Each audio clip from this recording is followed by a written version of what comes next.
आइए अब हम अपनी चर्चा की शुरुआत करेंगे। हमारे साथ स्टूडियो में कौन मौजूद है? प्रियदर्शनी जी जल्दी से इंट्रोडक्शन दे देते हैं। Doctor Rita Sinha, professor, department of Hindi, IGNOU, आपका बहुत बहुत स्वागत है।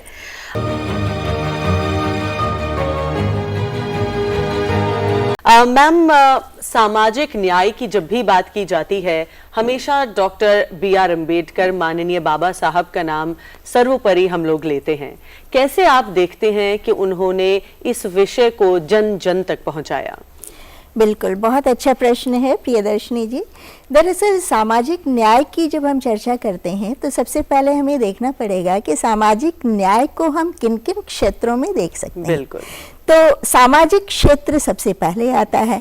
अगर समाज में सभी वर्गों के साथ समानता का व्यवहार किया जाए तभी उन्हें न्याय मिल पाता है। उसके बाद आर्थिक क्षेत्र आता है, राजनीति आती है, राजनीतिक क्षेत्र आता है, धार्मिक क्षेत्र आता है।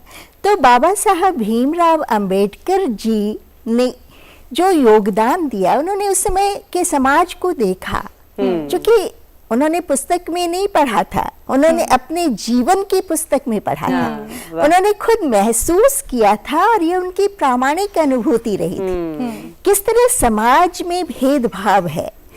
उनका जब वेटिंग फॉर वीजा, जो उनकी आत्मकथा है, काफ़ी शॉर्ट में उन्होंने आत्मकथा लिखी है, तो उसमें उन्होंने वो जो चित्रण किया है वह जीवन का इतना त्रासद पक्ष हमारे समक्ष आता है कि उतने बड़े शिक्षाविद, समाज सुधारक, समाज शास्त्री, कानून वेत्ता, चिंतक, विचारक बाबा साहब को किस तरह से समाज में पल पल हर पग पर अपमानित होना पड़ा, काफी अधिक उन्हें झेलना पड़ा, यंत्रणा झेलनी पड़ी, और किस तरह वे मानसिक यंत्रणा के दौर से भी गुजरे। मैम, वहां से गुजर के लेकिन जब वो अध्यक्ष बने, जिस कमेटी ने कॉन्स्टिट्यूशन को बनाया, वहां पे उन्होंने अपनी ये जो सामाजिक न्याय को कैसे उन्होंने कॉन्स्टिट्यूशन में एक जगह दी, प्राथमिकता दी और लोगों तक पहुंचाया। और मैम इसी में मैं कुछ ऐड ऑन भी करना चाहूंगी कि बहुत सारे लोगों को ये लगता है कि बाबा अंबेडकर जी ने संविधान का निर्माण किया है, उन्होंने बनाया है। तो इस बात को भी आप ठीक से बताएं, क्लैरिफाई करें कि वो उस कमेटी के अध्यक्ष थे, उन्होंने बनाया नहीं था। तो इस बारे में थोड़ा सा दर्शकों को देखिए, बाबा साहब को संविधान निर्माता इसलिए कहा जाता है कि उनका जो विजन था वो बड़ा व्यापक था। क्योंकि उन्होंने समाज में जो यंत्रणा सही थी, जो प्रताड़ना उन्हें मिली थी और जिस तरह से वे अपमानित होते रहे थे, जब वे कोलंबिया विश्वविद्यालय से और लंदन स्कूल ऑफ इकोनॉमिक्स से डिग्रियां लेकर, इतनी डिग्रियां थी उनके पास, इसके बावजूद जब वे भारत लौटे तो चाहे वह बड़ौदा हो, चाहे वह बांसवाड़ा हो, हर जगह उन्हें अपमानित होना पड़ा, सिर्फ इसलिए कि वे अछूत थे। और यहाँ तक कि चपरासी भी जब उन्हें पानी देता था तो ऊपर से डाल कर देता था। उनके जो डब्बे थे वो काफी खराब रहते थे, जिसे कोई छूता नहीं था।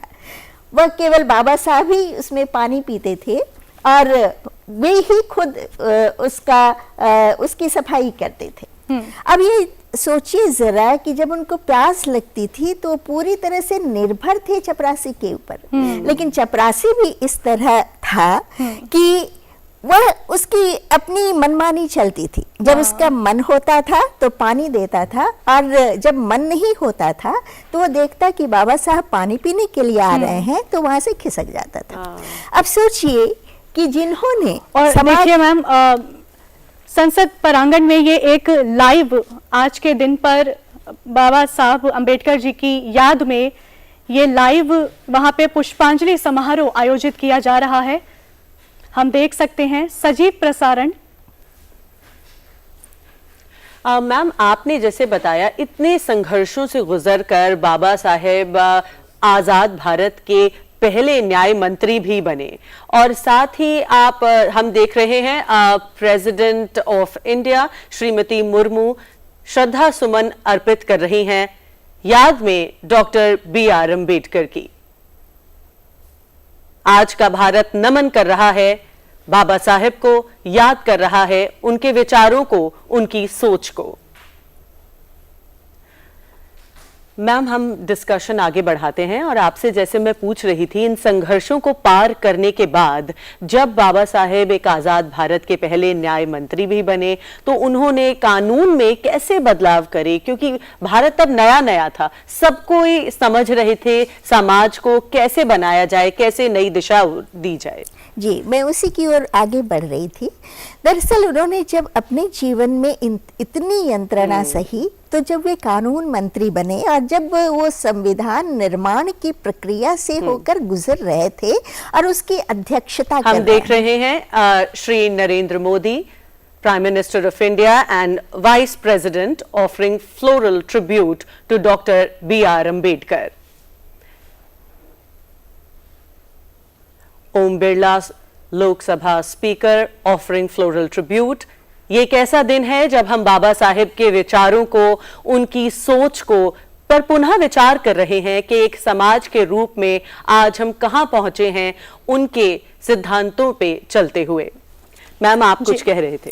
जी, तो आप जो सामाजिक न्याय की बात कर रही थी, तो जब ये संविधान निर्माण की प्रक्रिया से होकर गुजर रहे थे तो उनके दिमाग में ये बातें थी कि स्वतंत्रता, जी, दूसरी बात थी समानता और तीसरी बात थी भाईचारा। दरअसल यही वह धुरी है जिस पर उनके सारे सामाजिक न्याय से संबंधित विचार घूमते हैं। जी।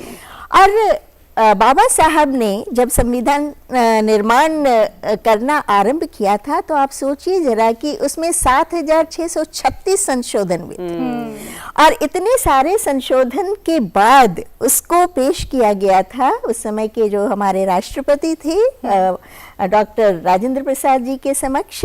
तो सोचिए कि कितनी ज्यादा उसमें बहस हुई थी और कितनी उथल पुथल की प्रक्रिया से होकर हमारा संविधान बना था। और बाबा साहब को इस बात का श्रेय जाता है कि इन्होंने जो समानता, स्वतंत्रता और भाईचारा की बात हमारे समक्ष रखी और संविधान में चाहे वो देखिए आप अनुच्छेद 15(2) देखिए, 15(3) देखिए, 16(2) देखिए, 15(325) देखिए, तो उसमें उन्होंने उस समय नारी की स्थिति भी देखी थी।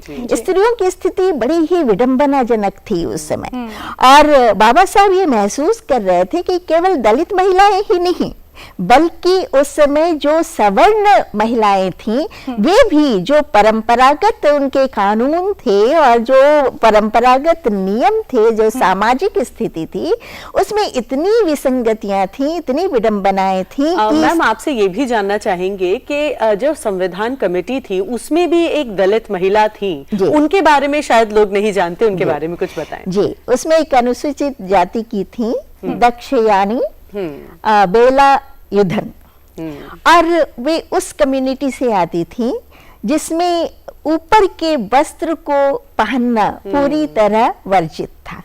अब उस समय जो बाबा साहब के दृष्टिकोण से, बाबा साहब के विचारों से, बाबा साहब के प्रयत्न से जो दक्षयाणी वहां तक पहुंची, यह उनको बहुत ज्यादा बड़ा श्रेय जाता है हमारे बाबा साहब को। और आज हम लोग भी जो यहाँ बैठे हैं इसके लिए भी उनको बहुत अधिक श्रेय जाता है। जी बिल्कुल। हमारे चैनल